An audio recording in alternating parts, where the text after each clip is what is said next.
Hello नमस्कार दोस्तों, आज के इस वीडियो में प्रश्नावली 3.5 के क्वेश्चन नंबर दूसरे का पहला क्वेश्चन सॉल्व करेंगे। दोस्तों दूसरे का पहला क्वेश्चन आप लोग को स्क्रीन पर दिखाई दे रहा होगा, ठीक ना।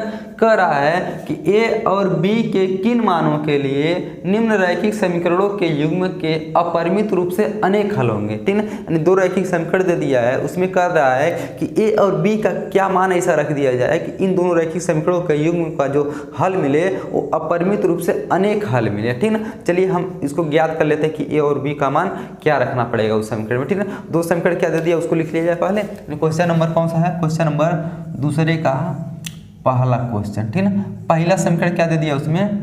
पहला समीकरण ये दे दिया है कि 2x + 3y = 7 दे दिया है।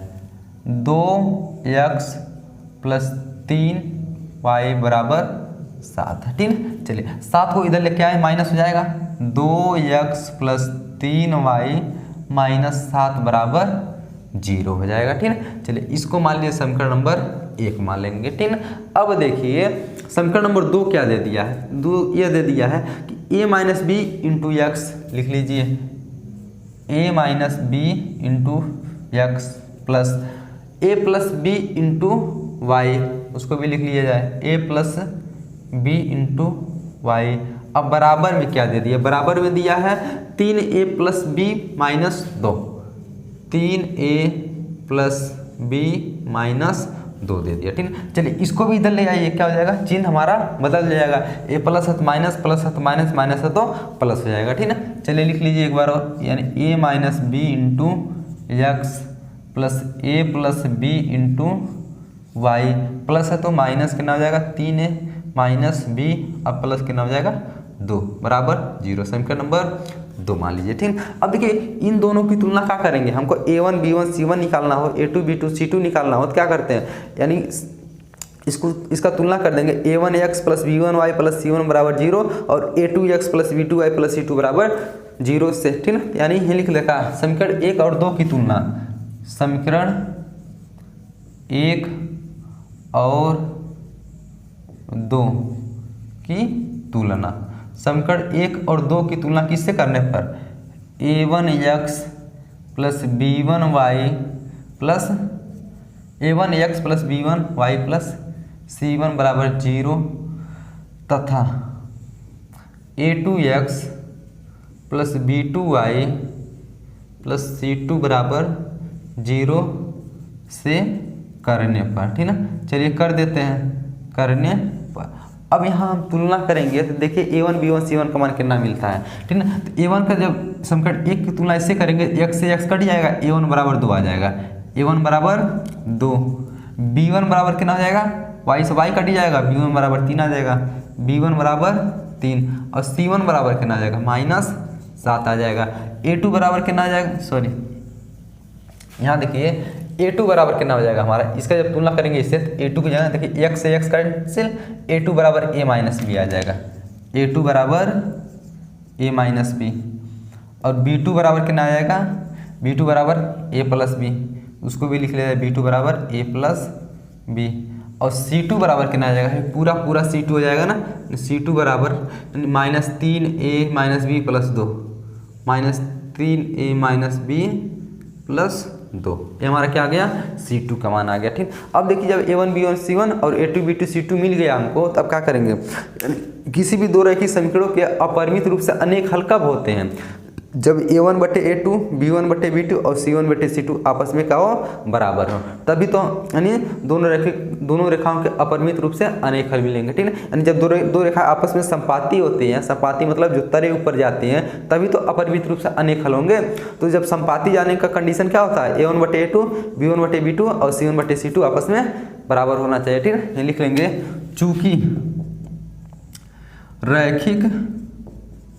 चूंकि रैखिक समीकरण युग्म के अनेक हल हैं, ठीक है। इसलिए क्या हो जाएगा? a1/a2 बराबर हो जाएगा b1/b2 बराबर हो जाएगा c1/c2। चलिए सबको बराबर कर लेते हैं। a1 का मान कितना दे दिया? 2, तो हमारा हो जाएगा 2/a - b। a2 का मान a - b है ना, 3 बट्टे ए प्लस बी हो जाएगा, 3 बट्टे ए प्लस बी, यानी इस सब का मान रख लें, ठीक ना। चलिए C1 का मान कितना दिए -7 बट्टे C2 का मान देखिए पूरा हो जाएगा ना -3a माइनस बी प्लस 2 हो जाएगा, ठीक। चलिए अब देखिए यानी ए वाला भी इसके बराबर है, ए वाला भी इसके बराबर है। इन दोनों को आपस में बराबर करने का, एक बार इसको बराबर करेंगे, एक बार इसको बराबर करेंगे, ठीक है। पहले ये दोनों को आपस में बराबर करिए, कितना हो जाएगा हमारा 2 बट्टे ए माइनस बी बराबर -7 बट्टे -3a minus B plus 2 -b plus 2। देखिए इसको यहाँ पर नोट कर लिए। अब देखिए तिरछा गुणा करने का, इसका गुणा यहाँ कर लें, इसका गुणा यहाँ कर लेते हैं, ठीक है। चलिए यहाँ बगल में हम कर लेते हैं।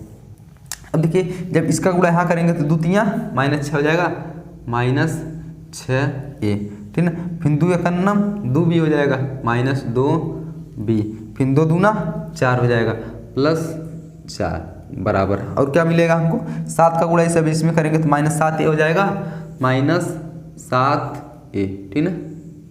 -7a मिल गया हमको, -7a। फिर माइनस से प्लस हो जाएगा, 7 का गुणा b में करेंगे तो 7b हो जाएगा, +7b, ठीक है। चलिए सबको इधर लेके चले आए, उधर खाली 0 को छोड़ेंगे, -6a -2b +4, इधर आएगा तो +7a हो जाएगा, है -7b हो जाएगा, ठीक है। चलिए अब देखिए ए वाले को ए में जोड़ घटा लीजिए, बी वाले को बी में जोड़ घटा लेते हैं। अब देखिए यहाँ 7a में से 6a घटाएंगे तो 1a बचेगा, -7b -2b -9b, यहाँ 4 है तो 4 लिख लीजिए, बराबर 0 तो 0 मान लीजिए, ठीक है। चलिए एक समीकरण और बन गया, इसको मान लीजिए समीकरण नंबर 3 मान लेते हैं, ठीक है। चलिए समीकरण नंबर 3 मान लेते हैं। अभी तो यानी इन दोनों को सॉल्व किए हैं, अब इन दोनों को सॉल्व करेंगे तो एक समीकरण और मिलेगा, फिर उन दोनों समीकरणों को हम बजगुणन विधि से सॉल्व कर लेंगे, ठीक है। चलिए अब इन दोनों को सॉल्व लेके चल लेते हैं। कितना है 3 बट्टे ए प्लस बी बराबर -7 बट्टे -3a माइनस बी और +2 है तो +2 लिख लीजिए, ठीक है।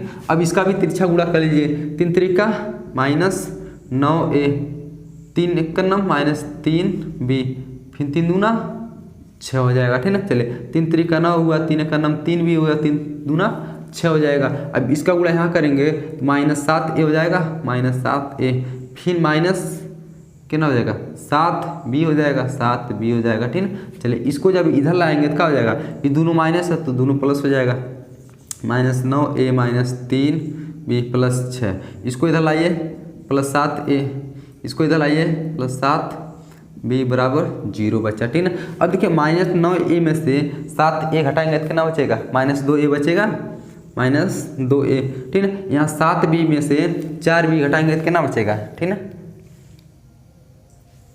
यहाँ देखिए 7b में से 3b घटाएंगे कितना बचेगा, 4b बचेगा ना, उसको भी लिख लीजिए +4b।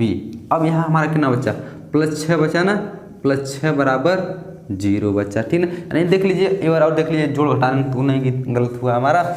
यहाँ देखिए 3 का गुणा इसमें करिए, 3 त्रिका 9 -3b, 3 दूना 6, -7a -7b, इसको इधर लाए प्लस हो गया, 9 और 7 घट के कितना हो गया, -2 हो गया, -3 और +7 घट के 4 हो गया, और +6 तो 6 बराबर 0 हो गया। इसको मान लीजिए समीकरण नंबर 4 हो गया, ठीक है। अब क्या करेंगे, समीकरण 3 और 4 को कौन विधि से सॉल्व करेंगे, बजगुणन विधि से। क्यों, क्योंकि इस चैप्टर में हम बजगुणन विधि पढ़ रहे हैं, ठीक है। लिख लेंगे समीकरण 3 और 4 को वज्र गुणन विधि से हल करने पर, ठीक ना, हल करने पर। चलिए समीकरण 3 और 4 को हम जब वज्रगुणन विधि से हल करेंगे तो क्या हो जाएगा हमारा, सबसे पहले 3 को लिख लीजिए और 4 को लिख लीजिए। 3 हमारा क्या है, a -9b + 4 बराबर 0। समीकरण नंबर हमारा 4 क्या है, -2a + 4b + 6 है तो 6 बराबर 0। अब देखिए बजगुणन विधि में हम क्या करते हैं, पहले यानी लिख लेते हैं जो चर पद दिया रहता है उसको लिख लेते हैं, a दिया है b दिया उसको लिख लीजिए ए लिख लीजिए, बी लिख लीजिए और अंतिम में 1 लिख लीजिए। अब देखिए जब ए का मान निकालना है ना, तो ए का मान निकालने के लिए क्या करेंगे हम, सबसे पहले ए को ढकेंगे। जब ए को ढक लेंगे हम तो क्या बचेगा हमारा, देखिए 9 बचा, -9 बचा और +4 बचा। इधर 4 बचा और 6 बचा, उसको लिख लें यानी -9 + 4, यहाँ लिख लेंगे -9 + 4। यहाँ क्या बचा था, 4 और 6 बचा था ना, 4 और 6 लिख लीजिए। देखिए यानी ए को निकालना रहेगा तो ए को ढकेंगे। अब बी वाले के नीचे लिखना रहेगा तो बी को ढक लेंगे। जब बी को ढकेंगे तो क्या बचेगा, यहाँ ए का गुणांक -1 है, सॉरी 1 है और इसका गुणांक -2, तो 1 का -2 यानी 1 और -2 मिल गया ना। यहाँ क्या मिला, 4 और 6 मिला। लेकिन 4 और 6 देख रहे हैं यहाँ पर लिख चुके हैं, जो लिख चुके रहेंगे उसको नहीं लिखेंगे। देखिए 4 6 लिख चुके हैं ना, उसको नहीं लिखेंगे, खाली हाई लिख लेंगे 1 और -2। तो यहाँ लिख लीजिए 1 और -2। अब देखिए जो शुरू में लिखे रहते हैं वह जाके लास्ट में लिख लीजिए, ठीक है। ये नियम क्या बताए थे हम, जो शुरू में रहता है वही लास्ट में रहता है। शुरू में क्या -9 और 4 है ना, यहाँ पर भी कितना हो जाएगा, -9 और 4 हो जाएगा, ठीक है। चलिए -9 और 4 हो गया हमारा। अब इसको क्या करेंगे हम, तिरछा गुणा करके हम सॉल्व कर लेते हैं इसको। चलिए सॉल्व में कर लेते हैं। अब देखिए यानी सबसे पहले लिख लेंगे ए, लिख लेंगे बटे, इसका गुणा इसमें करेंगे, 9 छक्का 54। देखिए प्लस से माइनस हो जाएगा ना, -54, बीच में माइनस होता, 4 चौको 16, 54 -16 हो गया बराबर। अब बी को लिखना, बी को लिख लीजिए बट्टे 4 दूना -8, फिर 6 करना, देखिए 4 का गुणा इसमें कर लीजिए, आज 6 का गुणा इसमें करिए, 6 करना -6 हो जाएगा, ठीक। देखिए इसका गुणा इसमें किए थे तब तो ये 16 आया था, ठीक। फिर 1 का गुणा 4 में करिए, 1 4 यानी अंतिम में 1 है ना, 1 बट्टे 1 4 4, ठीक ना। फिर इसका गुणा इसमें करेंगे, बीच में माइनस लिख लेंगे, 2 18, ठीक, 2 18, माइनस से प्लस कितना आ गया हमको, 18 आ गया, ठीक। चलिए अब एक बार इसको ले, चलिए एक बार पहले घटा लेते हैं, उसके बाद सॉल्व कर लेते हैं। ए बट्टे कितना हो जाएगा, 54 16 -70 बराबर बी बट्टे 8 और 6 -14 बराबर 1 बट्टे -14, ठीक है। चलिए एक बार इन दोनों को लेकर सॉल्व करेंगे, एक बार इन दोनों को लेके सॉल्व कर लेते हैं, हमारा आंसर आ जाएगा, ठीक है। चलिए इन दोनों को लेकर सॉल्व करेंगे तो ए बट्टे -70 बराबर 1 बट्टे -14, -70 को ऊपर ले जाएंगे तो कितना हो जाएगा, -17 रहेगा, ठीक है। ए बट्टे -70 बट्टे -14, माइनस से माइनस कट गया, 14 का नाम 14 × 5 = 70, यानी ए बराबर कितना मिल गया हमको, 5 मिल गया। ए का मान 5 मिल गया। अब चलिए बी को सॉल्व कर लेते हैं, इन दोनों को सॉल्व कर लेंगे तो बी का निकल जाएगा, बी बट्टे -14 बराबर 1 बट्टे -14, इसको ऊपर ले जाएंगे तो -14 रहेगा, यानी -14 बट्टे -14, तो बी बराबर कट के कितना आ जाएगा, पूरा कट के 1 आ जाएगा, यानी बी का मान कितना आ गया, 1 आ गया।